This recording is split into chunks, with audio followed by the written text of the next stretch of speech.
ٹھیک ہے, یہ جو میرا عقیدہ ہے میں آپ کو بتاتا ہوں کسی چیز کے حوالے سے, تو ہم اسی طریقے سے دیکھتے ہیں کسی بھی چیز کو, ٹھیک ہے.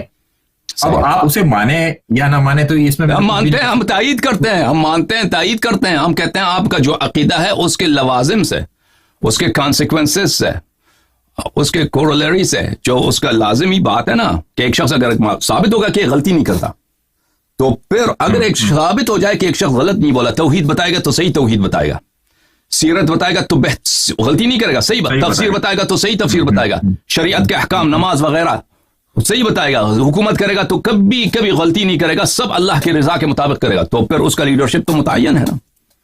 لیڈرشپ کے آپ نے اس میں دو تین کوئی اور کینڈیڈیٹ کو آپ نہیں لا سکتے کہ یہ بھی اچھا ہے یہ بھی اچھا ہے, ایک ہی آدمی اچھا ہے. اچھا جی, آپ کے اس میں دو تین کوشچن بن گئے. ایک تو یہ کہ آپ یہ کہہ رہے ہیں کہ ہم نے ان سے نماز یا وغیرہ کی چیزوں کا طریقہ نہیں لیا, تو آپ یہ بتائیے کہ اہل سنت میں کون سی ایسی حدیث ہے جو ہم نے اہل بیت سے نہیں لے رکھی اپنی نماز میں؟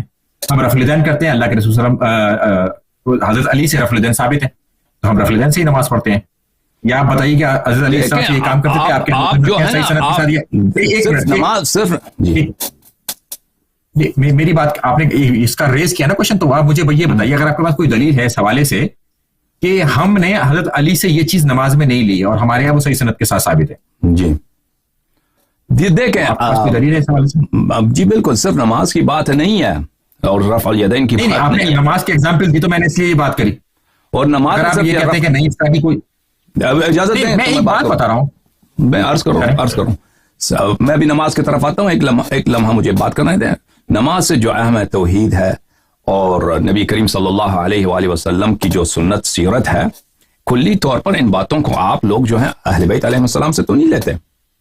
آپ کی اتھارٹیز کچھ اور ہم سب جانتے ہیں, اور جن لوگوں کو آپ امام مانتے ہیں ان میں اہل بیت کوئی نہیں ہے, ہم ان سب کو مانتے, آپ ان سب کو معلوم ہے. آپ جو ہے کہتے ہیں ایک مسئلے میں نماز میں ہم رفع الیدین جو ہے ہم نے ان سے لیا ہے, ایک حدیث پہ عمل کیا, ٹھیک ہے نا, تو یہ تو ایک جزئی مسئلہ ہے. بتائیے کہ ہم نے کس پر عمل نہیں کیا ہے, وہ آپ آئیڈینٹیفائی کر دیں. جتنے آپ کے مسائل ہیں نا, وضو لینے کے مسائل ہیں, نماز پڑھنے کے مسائل ہیں, ان میں روایات بہت کم ہیں اہل بیت علیہ السلام سے آپ کے ہاں, بہت کم ہیں. تو ہمارے پاس تو صحیح سند کے ساتھ روایت ہیں, ہم نے وہ تو لی ہے نا. تو آپ کے وضو کا مسئلہ ہوگا تو آپ کے ابھی آپ کے پاس پیروں پر مسے کا مسئلہ ہے تو ہم نے حضرت علی سے ہی لیا ہے.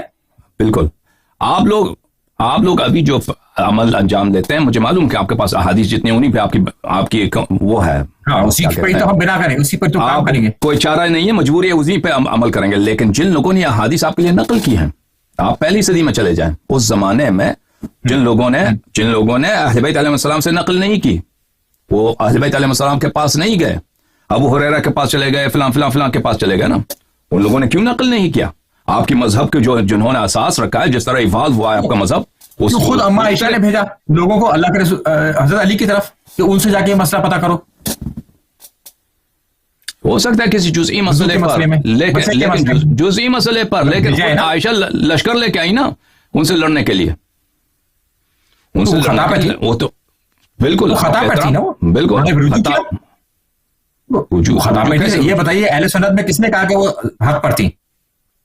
حضرت علی کے خلاف, آپ میری بات سنیے, حضرت علی کے خلاف سارے صحابہ ایک جگہ جمع ہو جائیں اور حضرت علی کے خلاف نکل آئے نا, تب بھی وہ خطا پر ہوں گے, حضرت علی حق پر ہوں گے. یہ ہمارا عقیدہ ہے. دیکھیں امیر المؤمنین علیہ السلام, ہم تو آپ کو ایک بڑی مثال دے دی. خطا کو آپ خطا مان لیں نا, پھر آپ خطا کو خطا نہیں مانتے. مثلا میں آپ کو ایک قتل کر دیتا ہوں, پھر میں کہتا ہوں میں خطا پہ اجازت دیں مجھے بات کرنے دیں. خطا کو نہیں مان رہے, اجازت دیں. جو خطا ہے کہ اگر ایک خطا یہ ہے کہ میں نے مثلا آپ کو میں نے آپ پہ کو ایک آواز اٹھائی, آپ پہ بلند آواز, پھر میں نے کہا خطا پہ معاف کر دیں. مسئلہ ایسا تو نہیں ہے یہاں پر. مسئلہ یہ ہے کہ رسول اللہ صلی اللہ علیہ وآلہ وسلم نے فرمایا کہ امیر المؤمنین علیہ السلام کی دشمنی نفاق کی علامت ہے. نفاق آپ کو پتہ ہے, یہ حدیث متواتر ہے. جو شخص ان سے دشمنی کرتا ہے وہ منافق ہے. اب تلوار اٹھائے جنگ کرے تو اور بات ہے. پھر فرمایا کہ جو ان سے لڑتا ہے وہ مجھ سے لڑتا ہے, ٹھیک ہے نا. اور آپ کو پتا ہے, اگر آپ اس بات پہ توجہ دیں, خطا کو خطا مانتے ہیں, اس بات کو خطا کیا تو کیسا خطا ہے؟ ایک خطا ہے قتل کرنا, ایک خطا ہے مثلا جھوٹ بولنا, ایک خطا ہے رسول اللہ صلی اللہ علیہ وسلم سے لڑنا. رسول پاک صلی اللہ علیہ وسلم سے لڑنا یہ کوئی چھوٹی خطا نہیں ہے کہ آپ پھر اس کو چھوڑ کے جائے. سلمان رشدی مثلا اتنا اس نے بڑا خطا کیا نا, سب مسلمان کہہ رہے ہیں کہ اس کو یہ سزا ہونی چاہیے. اگر آپ خطا مانتے ہیں تو اس کی گریوٹی جو ہے, اس کی جو حساسیت ہے, اس خطا کا حجم اس کے مطابق مان لے. یہ نہ کہ اس نے اجتہاد میں خطا کیا ہے پھر اس کو ثواب بھی ملے گا. آپ تو یہ کہتے ہیں نہیں, یہ ہمارا عقیدہ ہی نہیں ہے. یہ ہمارا جو ہے مجتہد تو جو ہے, اچھا یہ عقیدہ نہیں ہے تو اس کو ثواب ہے. اچھی ٹھیک ہے, آپ عقیدہ نہیں, ٹھیک ہے آپ کا عقیدہ نہیں, آپ کہتے ہیں اس کا خطا کیا, خطا کیا, اس خطا کو, اس خطا کے جو گریوٹی ہے, اس خطا کی جو حساسیت ہے اس کا اعتراف کریں. پھر اگر اس کا اعتراف کریں گے کہ جس یہ خطا سے نفاق ثابت ہوتا ہے, ٹھیک ہے نا, پھر اس سے بڑھ کر, نفاق سے بڑھ کر بھی جو رسول پاک صلی اللہ علیہ وسلم سے لڑے اس کا کیا حکم ہے اسلام میں, میں اس کو نہیں دہراتا کیونکہ مسئلہ حساس ہے, آپ ناراض نہ ہو جائیں گے, لیکن آپ کے ذہن میں ہے, مسلمانوں کے ذہن میں ہے کہ کتنا گریوٹی والا مسئلہ ہے. تو اس پہ اگر آپ اس خطا پہ اعتراف کرتے ہیں تو خطا کون سی خطا ہے؟ خطا یہ ہلکی پھلکی خطا نہیں ہے. جیسے میں ابھی میں آپ سے مثلا کوئی غلط بات کروں, یہ اس طرح تو نہیں ہے. یہ خطا ایسا خطا ہے کہ وہ, ہاں خطا ایسا خطا ہے کہ اس سے آپ کا جو ہے ان کی پورا جو سلسلہ ہے بات ختم ہو جاتی ہے. بات جن صحابہ نے امیر المومنین علیہ السلام سے لڑا ہے کہ آپ اعتراف کریں کہ وہ سب منافق تھے, آپ اعتراف کریں کہ جنہوں نے لڑے ہیں وہ رسول اللہ صلی اللہ علیہ وسلم سے لڑے ہیں, پھر ہم مانیں گے کہ آپ واقعا سنسیئر ہیں, آپ صادق ہیں اپنے اس خطا کے اعتراف میں. وَإِلَّا اس نے خطا کیا, خطا کون سا خطا ہے؟ صرف لفظ خطا کے مختلف اقسام, مختلف درجات ہوتے ہیں, درجہ تعین کیجئے کہ کون سا خطا ہے. دیکھیے اللہ کے رسول صلی اللہ علیہ وسلم نے, حضرت علی نے انہیں معاف کیا, انہیں چھوڑ دیا, ایٹ دا لاسٹ یہی تو ہوا ہے. نہیں چھوڑا نہیں, بیٹھی جا رہی ہے, اور انہوں نے اپنی خطا سے رجوع کیا اور وہ زندگی بھر روتی رہی. اس حوالے سے بھی وہ روتی رہی کیونکہ ان کو شکست ہوئی ہے. وہ اس لیے نہیں روئی کہ کیوں امیر المومنین علیہ السلام سے لڑی ہے, وہ اس لیے بری طرح پورا ان کا لشکر, اس کے رشتہ دار, اتنے اس کے جتنے چہیتے سردار تھے سب قتل ہو گئے نا اس لشکر میں. ان کے خیال تھا, ان کا ایک خواب تھا کہ ہم حکومت بنائیں گے, اپنا خاندان کا حکومت بنائیں گے, امیر المومنین علیہ الصلوۃ والسلام کو ہٹائیں گے. وہ ان کا یہ ارادہ تھا.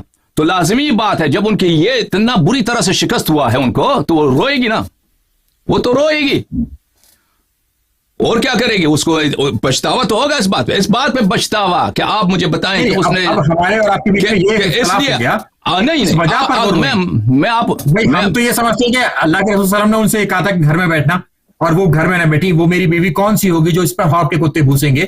اس حوالے سے وہ جو ہے اپنی غلطی کو مانتی تھی. اگر آپ کہتے ہیں کہ اس نے اس لیے کہ امیر المومنین اگر کوئی اپنی غلطی سے رجوع کرنا چاہے تو اس کا کوئی کالم ہے کہ رجوع ہو سکتا ہے یا نہیں ہو سکتا؟ اجازت ہے, میں توبہ کا دروازہ اللہ کا کھلا ہے, لیکن اگر آپ کہتی ہیں کہ اس نے توبہ کیا ہے, وہ حدیث دکھائیں ہمیں کہ اس نے اس لیے توبہ کیا ہے کہ امیر المومنین علیہ السلام حق پہ تھے اور ان سے لڑنا رسول اللہ صلی اللہ علیہ وسلم سے لڑنے کے مترادف ہے, اس لیے میں توبہ. یہ دکھائیں کہاں پر ہے, یہ کہاں پر ہے, یہ کوئی حدیث روایت نہیں ہے, بالکل کوئی روایت نہیں ہے. وہ روتی تھی, بالکل روتی تھی, لیکن رونے کی وجہ میں آپ کو بتاتا ہوں, رونے کی وجہ میں آپ کو یہ روایت ہے میں دکھاتا ہوں روتی تھی کہ ہماری شکست ہو گئی. میں آپ کو دکھاؤں جو اس بات کو ثابت کرتا ہے. ریفرنس دے دیجیے, میں روایت آپ کو دکھاتا ہوں. نہیں میں آپ کو روایت دکھاتا ہوں, کوئی بات نہیں.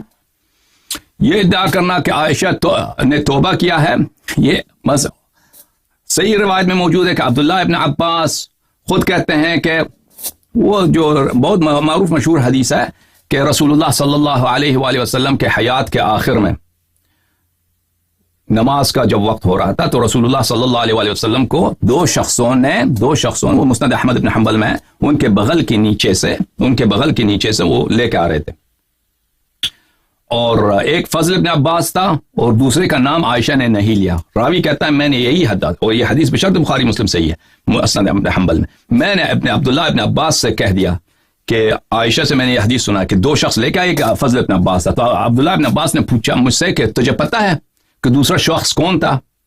کہ فضل ابن عباس کے ساتھ اس نے رسول اللہ صلی اللہ علیہ وسلم کو نماز کے لیے لایا ہے, کیونکہ خود نہیں آ سکتے تھے, بیماری تھی ان کو, طبیعت ناسازگار تھی. تو میں نے کہا نہیں معلوم، عائشہ نے تو نہیں ذکر نہیں کیا. تو اس نے کہا کہ وہ امیر المؤمنین علیہ الصلوۃ والسلام تھے، تو عائشہ ان کا ذکر نہیں کرنا چاہتی ہیں کیونکہ ان کو بغض ہے، ان سے دشمنی ہے. تو آپ کہتے ہیں اس نے توبہ کیا. تو ابھی میں ایک روایت دکھاتا ہوں. یہ روایت آپ مجھے صحیح سند کے ساتھ دکھا دیں تاکہ ہم سب کو پتا رہے کہ یہ بات ہے. ہاں بالکل، ابھی دکھاتا ہوں. یہ مسند احمد میں ہے. یا چاہیں تو ڈسپلے پہ لگوا دیجیے گا جب ہماری ابھی ہاں دکھاتا ہوں. ہاں ڈسپلے پہ لگاتا ہوں ابھی، ایک منٹ. نہیں یہ جب اپلوڈ ہو تب آپ اس کو ڈسپلے پہ لگوا دیجیے گا، ٹھیک ہے؟ ہم کیونکہ اب آگے سوالات کنٹینیو کریں گے اس حوالے سے. نہیں ابھی دکھا سکتے ہیں، ایسے کیا بات ہے. ابھی آپ اگر تعامل کیجیے تو ایک منٹ میں دکھا دیتا ہوں.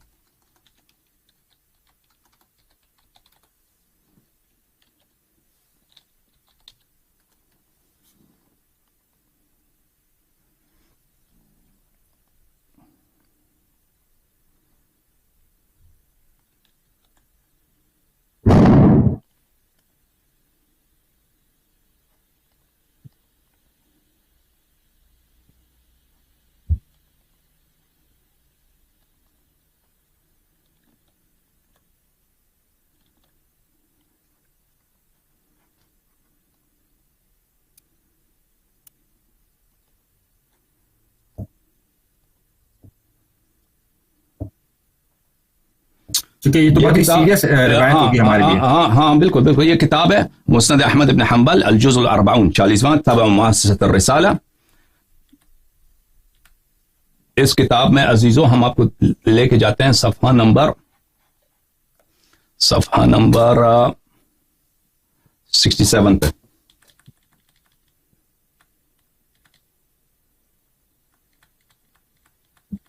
حدیث کا نمبر اور بتا دیجیے گا.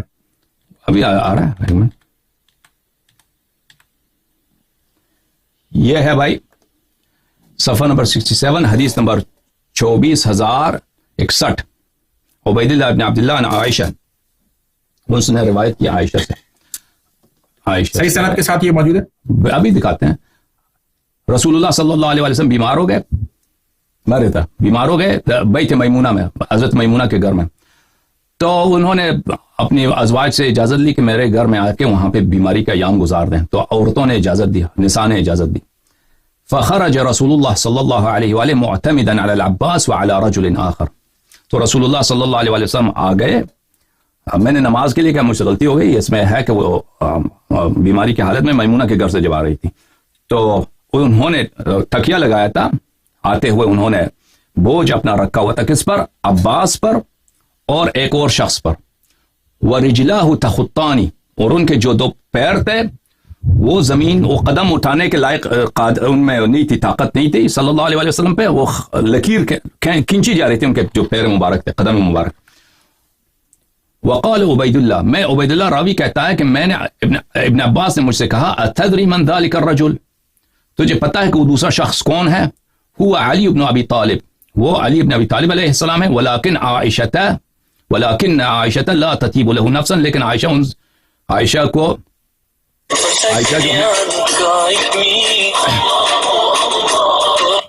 عائشہ جو ہیں ان سے وہ نہیں، ان کو پسند نہیں کرتے.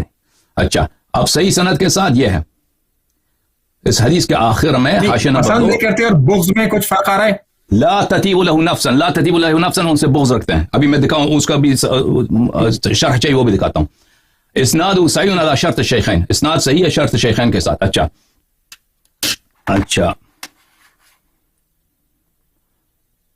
کسی ایک محدث کا حکم بتا سکتے ہیں اس میں اس نے لگایا؟ ابھی اسناد صحیح علی شعیب الارناؤط. اچھا اس کے علاوہ آپ کو سمجھ میں عرض کروں، ارواء الغلیل میں، یہ ارواء الغلیل ہے البانی صاحب کی، الجزء الاول، محمد ناصر الدین الالبانی کی کتاب.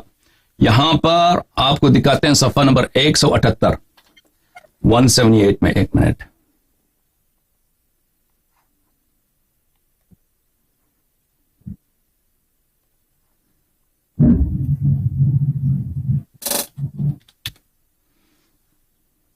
So 178